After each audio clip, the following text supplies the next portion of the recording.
Good morning everyone! At narito na naman po tayo sa ating prayer devotion, ang ating devotional journey. Yes, hallelujah. God is good. Napakabuti po ng ating Diyos na buhay. At sa oras po ito, ako po ay natutuwa dahil nakalakad-lakad ako. Yan. Alam niyo na, mahalaga sa akin ang paglalakad din eh.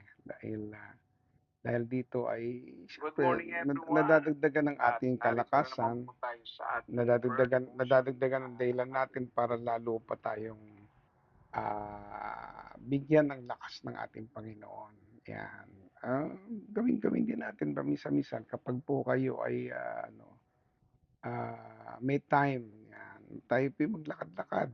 Malaga yan eh. Pagpalain po tayong lahat natin, Panginoon, may ginagawa ang Diyos. At alam nating hindi po siya napuputol, hindi po siya nagdadamot na kumilos sa buhay nating lahat. Ang akala lang natin minsan ay ang Diyos ay walang ginagawa o natutulog, hindi po tulog ang Diyos. Kaya nga yung ating pinaka-topic ngayon, lalagay ko po dyan sa lahat ng diskarte. Alam ko, bawat araw may mga diskarte tayo eh. Meron tayong gustong gawin, meron tayong gustong mangyari, meron tayong gustong maganap. Yan. Ah, wala nang problema. Basta ba ang gagawin natin eh, siyempre, kung ano yung pinagagawa ng Diyos sa umaga, no, sa araw na yon. So, basahin po natin Genesis 32 verse 9. Then Jacob prayed, God of my father Abraham and God of my father Isaac, Lord, you said to me, go back to your land and to your relative, and I will make you prosperous. May the Lord be blessed upon the reading of His words. Tayo po'y mga manalangin sa Lord. Salamat sa iyong salita. Ngayong araw ng Miyerkules dito po sa Pilipinas at araw naman ng Martes sa iba't ibang bansa. Samahan mo po kami, pangunahan sa aming pong gagawin.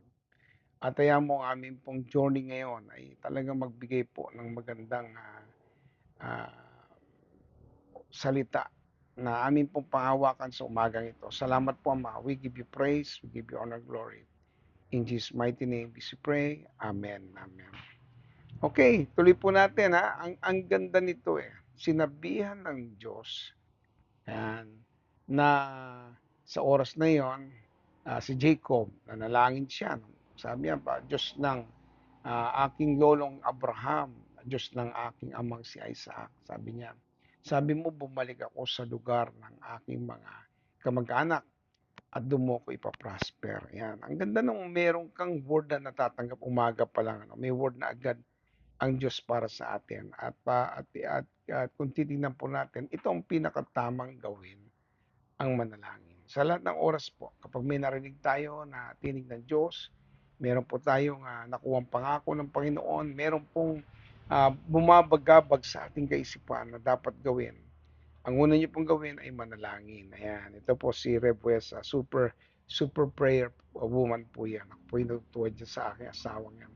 Hindi po yan mapigilan sa kakapanalangin.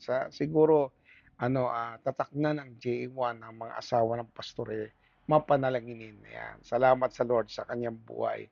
And then, ang sabi po dito, itong ating gagawin sa lahat ng diskarte, kapag po tayo ay nananalangin, ito po yung stand natin. Dapat kilala mo ang Diyos. Kilala mo si Lord.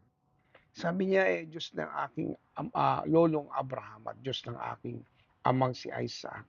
Pinakamatindi po na kalagayan ng buhay natin ay ang nakikilala mo, lumalalim ka sa ating Panginoon. Pag tayo ay lumalalim, na nakikilala natin ang Panginoon, wow, grabe. Kilalanan mo ang Panginoon, alam mo kung sino siya, alam mo kung ano ang ginagawa niya, alam mo na may pinanggalingan ito, alam mo siya ang Diyos mo noon pa man at hanggang ngayon, hanggang sa panahon ng buhay mo at panahon na ang mga taong ito sila, Abraham, Isaac, Jacob, lahat ito, mga taong ito, no? Ah, at may gagawin ng Diyos. Ayan. Ano pong sabi doon? Ang pangalawa ay alam mo ang pangako niya. Ano bang pangako ng Diyos sa iyo?